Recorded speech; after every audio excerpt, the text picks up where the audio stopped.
Minden téren hatalmas a fejlődés, jó a hangunk, jó a fényünk, hát ez hihetetlen, bár így működne minden ebben az országban. Megvolt a második edzés, Kvárta Matyival nyomtuk, hát őt valószínűleg többen ismeritek, mint engem, hiszen egy VB ezüstérmes sportolóról beszélünk.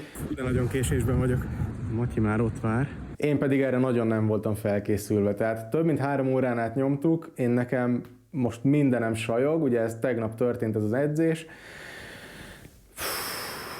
Gyerekek, nagyon jó hatással volt rám Matyi, mert folyamatosan motivált. Folyton elmondta, hogy próbáljuk meg még egyszer, bennünk van ez a kombó, látja rajtam, hogy stabil az a wrap, jól megy az a kamalió, tegyük össze, amit tudunk, és nagyon-nagyon elszánt volt, tehát igazából az oroszlán részét ő rakta bele, nála voltak a kemény trükkök, én csak a rutinomra tudtam hagyatkozni. Az egészet úgy tudnám leírni, hogy ez igazából 3 órányi tömör szenvedés volt, de nagyon is megérte. Láthatjátok, beszélnek helyettem is a kombók, igazából ezért is érdemes csinálni az ilyen pillanatokért, amikor órákig próbálgatsz valamit, és egyszer végre sikerül, és végre összejön, és az az a pillanat, amikor azt érzed, hogy na igen, megérte. Ha tetszik, amit csinálunk, mindenképp jelezd egy lájkkal, nyomj egy követést, én pedig igyekszem emelni a szintet a következő edzésen is, nincs megállás.